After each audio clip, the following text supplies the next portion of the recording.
We're gathering to remember the victims of the Club Q massacre that happened on November 19th, the eve before Transgender Day of Remembrance, where 5 people were killed and 25 injured by gunmen entering into a club and shooting indiscriminately into the crowd. First, I'd like to welcome Nicole to speak. Hi everyone, I'm Nicole. Thank you so much for being here despite the cold weather, but despite that, it's still a really beautiful night out, the moon's out, and it's a really good night to celebrate life. As we come together to celebrate the 5 lost lives due to the direct attack on the LGBTQIA plus community, it's important to not only remember the lives lost, but those who were left behind.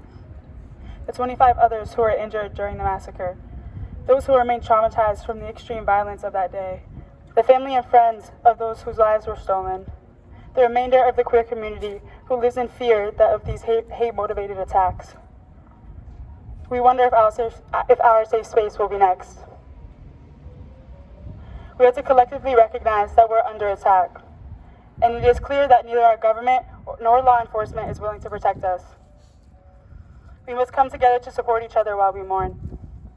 We must channel our hurt and anger to fight back against this war waged against the LGBTQIA plus community.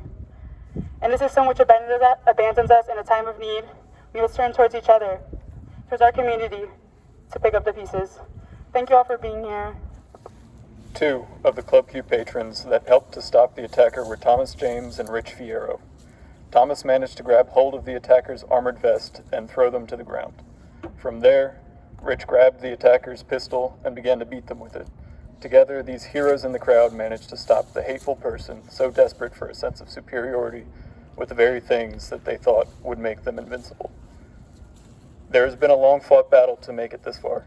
For decades, the community has resisted housing practices that, at times, left them with no other options than hotels or the street, no way to pay the bills than to take up sex work, and no safe place to be themselves than with their chosen families. We should look back to the Compton cafeteria riots or Stonewall, but that fight is still going on today. We are fighting that fight right here. The people, united, will always take down these sad and lonely forces of reaction. Good evening, everyone. My name is Melita. I'm a board member of UDTJ, and we are also the host of Delco Pride. Our hearts go out to everyone in Colorado affected by the horrific tragedy at Club Q.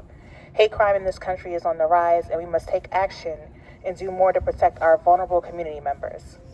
In the words of Colorado Governor Jared Polis, the nation's first openly gay governor, the attack is horrific, sickening, and devastating. The attack lasted only 4 minutes from 11:56 p.m. to 12 a.m. and resulted in the senseless murder of 5 people and injury of 25 others. The danger for marginalized communities in this country is unimaginable, and we must all do more to prevent bad people from being able to commit such acts of violence. Everyone at Delco Pride and UDTJ stand united with the LGBTQIA plus community in Colorado Springs and will continue to demand peace and justice for the victims and their friends and family members through action. We must uproot bigotry and hate throughout our country. And that includes standing up to hate crimes in our own county. For those who may not be aware, the current mayor of Darby, Darren Burrell, was recently arrested for harassing and assaulting Councilman Omar Thompson. What wasn't mentioned in the news is that these crimes were fueled by hate and homophobia. Although Omar Thompson filed a complaint back in July that he was being harassed, called all types of slurs, and being threatened to be killed, the Chief Police of Darby, as well as the DA Jack Stolzheimer, ignored the complaint and did nothing. On November 2nd, Omar Thompson was attacked by Mayor Burrell after a council meeting, and he was repeatedly called slurs and derogatory names. Although fellow council members gave detectives a statement backing up the claims, the DA still only charged the mayor with misdemeanors instead of a felony hate crime. There is a hearing this Wednesday. We're not sure of the time yet, but we will post it once we know, where Darren will face these charges. If the charges are dropped, he will continue to be the mayor of Darby and will continue to harass not just council people, but also his constituents, and he is a danger to the community. After the horrific shooting at Club Q at the end of November, we learned that the terroristic shooter was not captured by police, but by club goers who risked their lives to ensure no one else would be mercilessly taken. We stand here today to honor the lives of those at Club Q in Colorado Springs, Colorado on November 19th. Gay and trans people living in the United States have been fighting for their due rights forever, and we will never stop. We will never stop protecting our community when facing hate, discrimination, and violence. We are living in a pivotal time where far-right elected representatives are pushing for legislations where LGBTQ plus students cannot say gay in their own public schools, where gender-affirming care might be criminalized for transgender youth. I think we all know that this means it increases the likelihood of homelessness and suicide for our community. We deserve better than that. We need to gather together and fight for a better world where everybody, regardless of gender or sexuality, has the chance to live a long, dignified, and healthy life, which is well-deserved. We need to fight for a new society, a society where there are steps taken to stop homegrown terrorists from constantly shooting places up and stealing people's lives. Please join an organization to ensure that your voice is heard and take part in this fight to change our society. Ashley Paul was 35 years old from La Junta, Colorado. She was a wife and mother of an 11-year-old daughter. She went to Club Q that night to see a comedian perform. She worked at Kids Crossing, a nonprofit helping foster children find homes. Let's have a moment of silence for Ashley.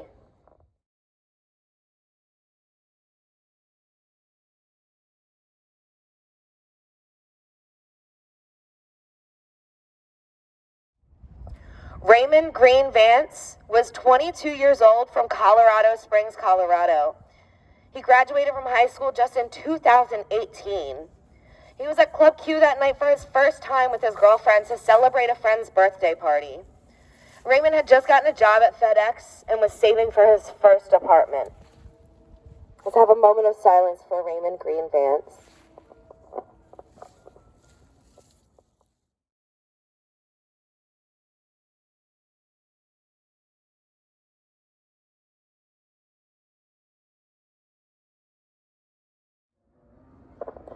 Kelly Loving was 40 years old from Denver, Colorado. She was visiting a friend in Colorado Springs for the weekend. She had recently moved from Memphis, Tennessee, and had just celebrated her 40th birthday the week before she was killed. Kelly had just ended a FaceTime call with her best friend. She was excited to show her her new hairstyle and outfit before the shooting began. Let's have a moment of silence for Kelly Loving.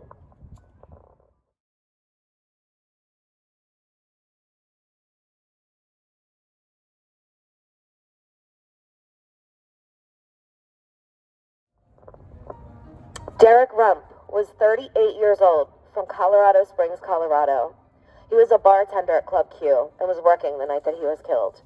He grew up in Kutztown, Pennsylvania. He was a neighbor to us here. Derek was known as fearless and caring. He would frequently put himself in harm's way to protect patrons and employees. Let's have a moment of silence for Derek Rump, our neighbor.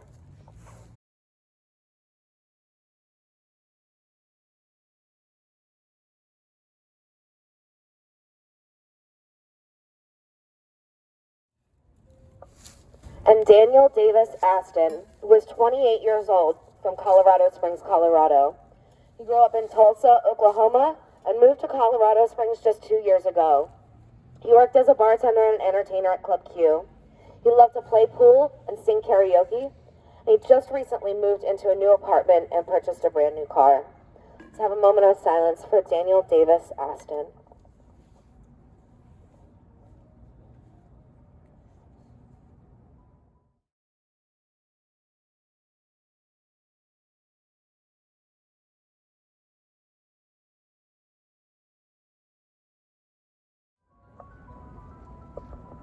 Those 5 people were killed that night. 19 others were shot and 5 others injured in other ways, with a total of 30 victims of senseless violence that night. Senseless violence driven by right-wing hatred and a community that continues to spew hate against the most marginalized among us, putting us in harm's way and in danger over hatred. We are here to mourn the lives of the 5 innocent souls who were brutally taken, but also to celebrate their beautiful lives. The shooting at Club Q is unfortunately not the only attack on the LGBTQ+ community. It is clear that these attacks are coming during a time of rising anti-LGBTQ hysteria pushed by the far right. The right wing has pushed these lies to create fear, homophobia, and transphobia, and they must be held accountable for their actions. These terrorists who commit these atrocities have been given a platform by the ruling class, and we must organize to destroy the institutions that perpetuate violence against the LGBTQ+ community and all oppressed people. That's right. It is the people and only the people who can defend ourselves. We cannot rely on a broken system that has shown time and time again that it was not created to protect us. We must protect us. Thank you. I'd like to take a few minutes. Anybody who would like to come up and say something, please help yourselves. You know, this is a place for our community to gather and mourn together. And, you know, remember why we continue to fight for what we fight for our collective liberation, to protect each other, to care for each other. So please, if you have anything you'd like to say, the microphone is open. Or if you'd like to continue to come lay your flowers and light candles.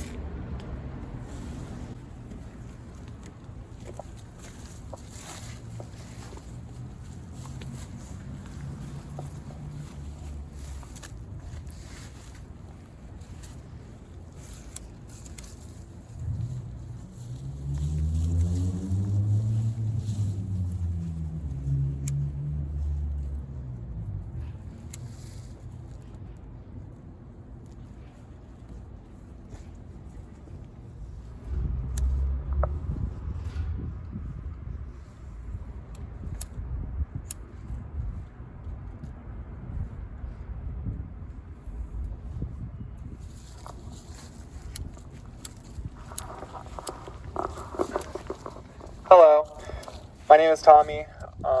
I came out in 2015 as a gay man, and I recently just figured out I was non-binary.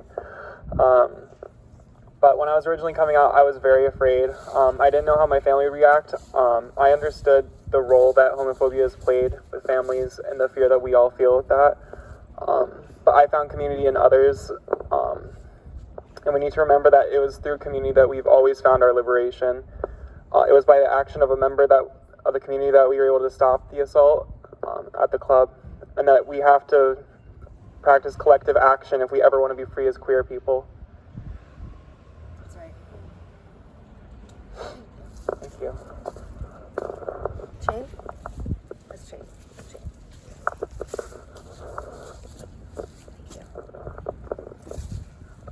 Hi everyone. I originally had something prepared, but I think I'm gonna speak from the heart a little bit, so my apologies if I trip over words.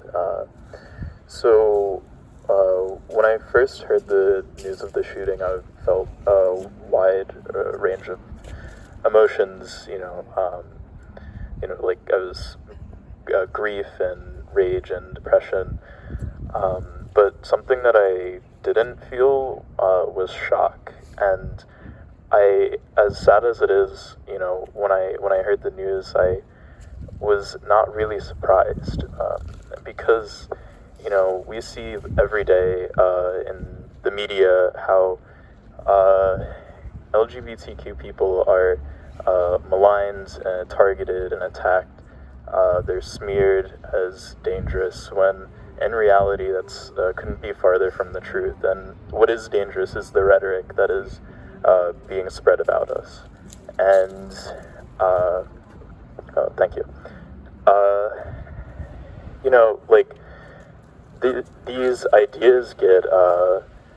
These ideas get so much platforming. You have these right-wing bigots like Tucker Carlson and others who have a platform of millions of people, and they go on TV every night and essentially call for attacks against our community. And I think that that's unacceptable. And I think what's even worse is, or maybe not necessarily worse, but just as bad, is that even in outlets that are, not as conservative, for example, I saw an article in the New York Times talking about the trans debate, and, I can't help but think, what is there to debate about trans lives? Trans people deserve, human rights and dignity, and just like anyone else who may or may not be trans. And stuff like that really opens the floodgates for more vicious and bigoted remarks. So, this is a time of mourning and it's a time of grief, but I also want to,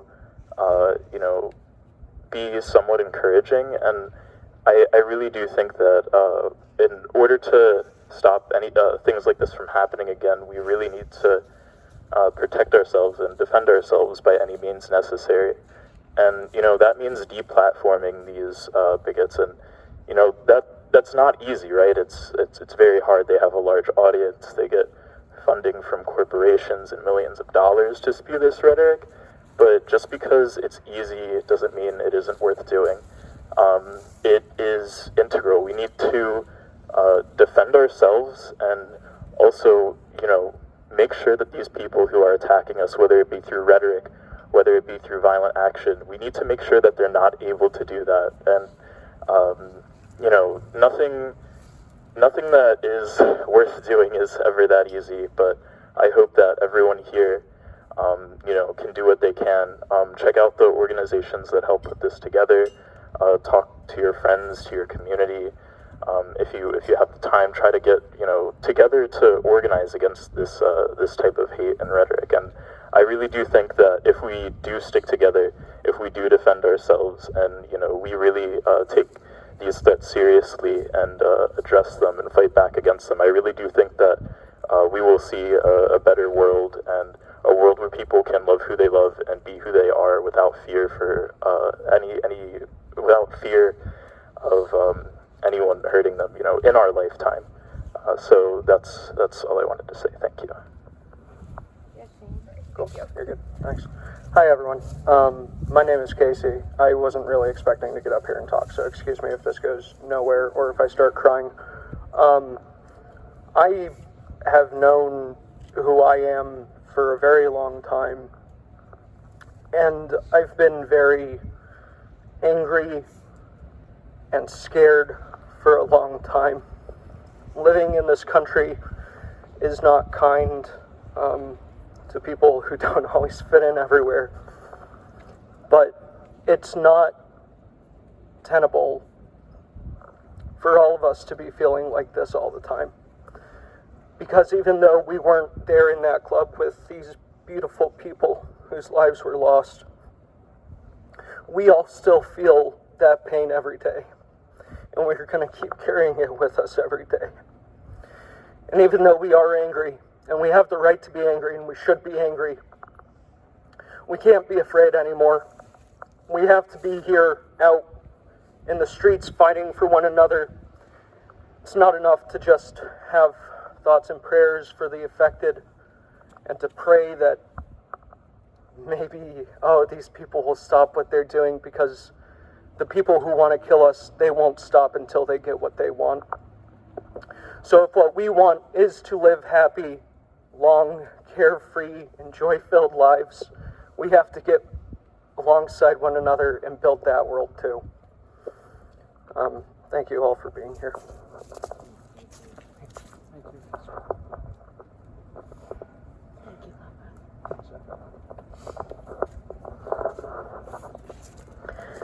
Thank you all for, sharing this space with us today, sharing your thoughts and feelings.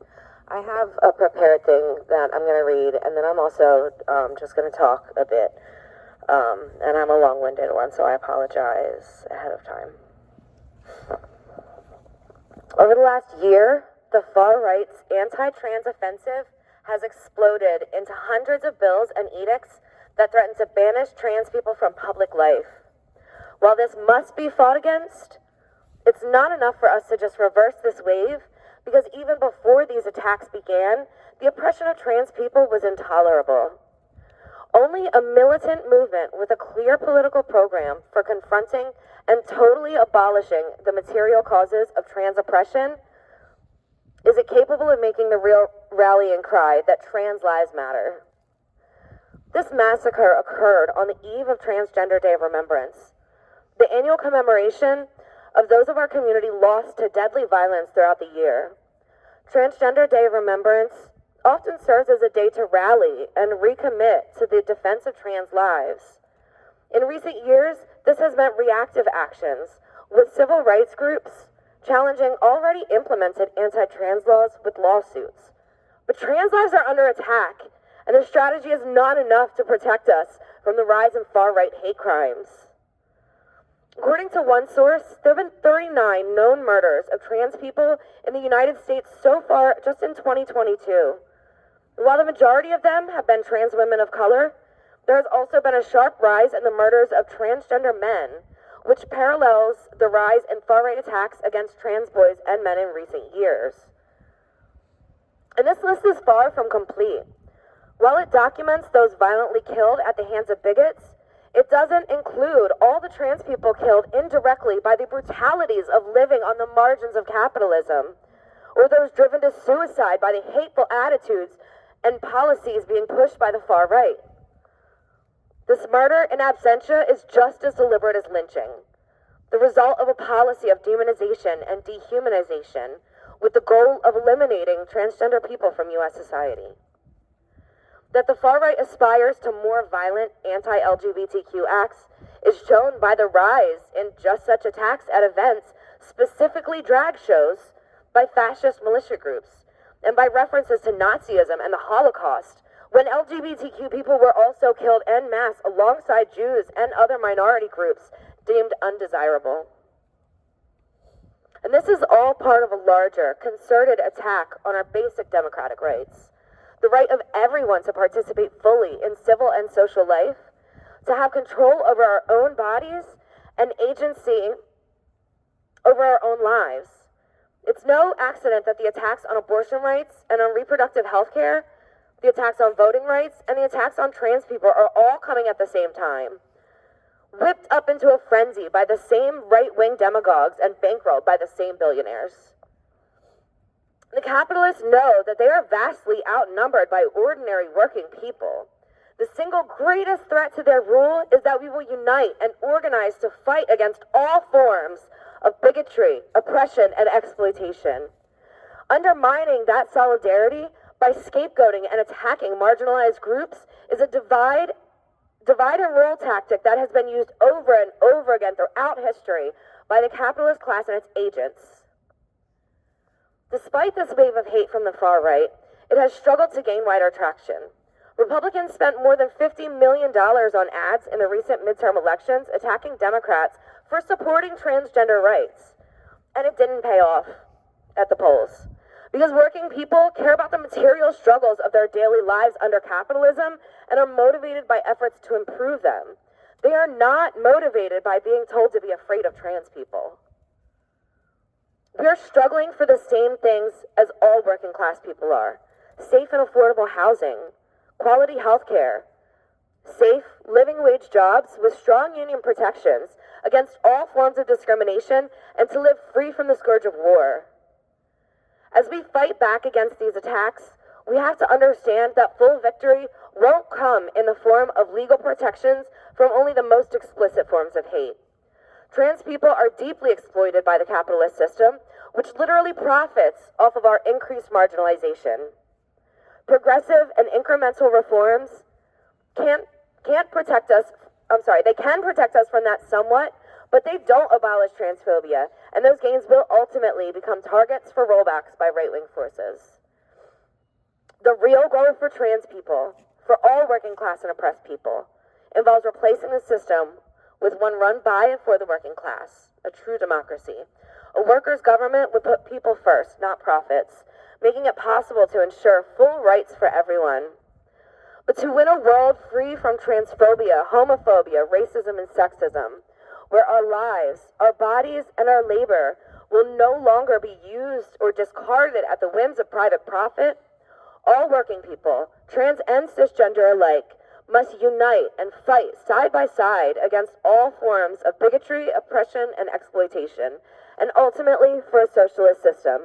Our collective liberation depends on it.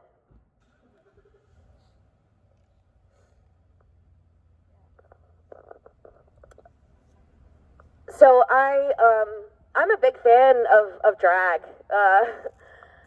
I have a lot of people that are very close to me that are wonderful drag performers. They are artists. They are so amazing at what they do. And unfortunately, you know, this was a drag show that was attacked that night. And this follows a larger pattern of attacks specifically against drag queens. You know, drag queen brunches and things like that. Drag queens and drag performances. They're calling our people pedophiles because they do drag story time at libraries. They're just wearing clothes, they're wearing costumes and reading books to children. That is not pedophilia. That is caring about your community. That's being a part of your community and being involved. There's nothing overtly sexual or wrong about being a part of that community. And so to let these attacks happen to drag performers and to let drag performers be called pedophiles in this way, we cannot let that stand. We have to fight back. We have to fight that narrative at every turn. It's not okay. People are in fear for their lives. People are losing their lives because of an art form that makes them feel good, that helps them be part of a community and give back to their community. And so I just, you know, I wanted to talk specifically about that. Like I said, drag is very near and dear to my heart. Many people that I love are beautiful, wonderful drag performers, and you know, the community does not deserve this hate and violence being perpetrated against it. I've almost become numb to these mass shootings, honestly. Like, I barely flinched when I heard this, but then it hit me. It hit me in a work meeting of all places. Thank God I like keep my camera off during Zoom meetings because I was bawling. I was a bawling mess. There was no warning. It was just a staff meeting after you know, the shooting happened, and the office was talking about it during the staff meeting, and really just opening up a space somewhat like this, you know, for us to talk about these things. And it hit me so hard, and I cried and I cried and I cried, and that was when I knew that we had to have a vigil here. You know what I mean? We had to get together and we had to talk about how we're feeling about these things and make a space for ourselves to come together and organize to protect each other, organize to fight for each other, organize to love and support each other, to yell. I'm pissed. I am pissed that my people are continually being murdered just for existing, for loving who we love, for living in the world. We do not deserve to be murdered for that. And we need to be able to yell and do something about it when it happens, and organize and make sure that they don't kill any of our other siblings, brothers and sisters. I will not stand by and watch one more queer, trans, gay, lesbian, bisexual person be murdered and not do something about it. I vow to constantly fight for the liberation of queer people here and all over the world. And I hope that you will all join me in that fight, because that's what it's going to take. We're at the end of the road. We don't have time anymore. They are actively killing us, and they will not stop until we are eradicated. So what are we going to do about it? We are going to stand together. We're going to fight back. We're going to organize, and we're going to take the system and end that oppression. We are going to end the oppression against working class, trans, queer, gay, everybody. We're going to end that oppression by taking the system and making a socialist system where they cannot murder us for profit anymore, because that's what they do. They use this system to murder us. They jail us so that they can get free slave labor in prisons, and then they murder the ones that they can't incarcerate. And we will not let that happen. We will organize. The Party for Socialism and Liberation is organizing for that every day, in every community. You can talk to any of us here about, you know, organizing with us and fighting back, and, you know, what we can do to really build that working class power that it takes to end this oppression, because that is what it takes. We need to unite across across these lines of division that the ruling class is imposing on us. They're not our lines of division. I don't hate people of other races or sexualities or genders. Not at all. They're imposing that on us, and we don't have to take it. We outnumber them. And if we work together, we can stand up and take it back and stop this oppression.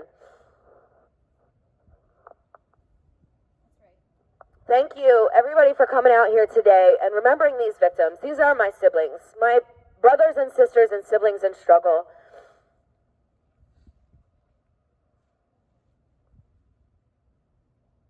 And I'm angry. I'm angry and I'm so sad.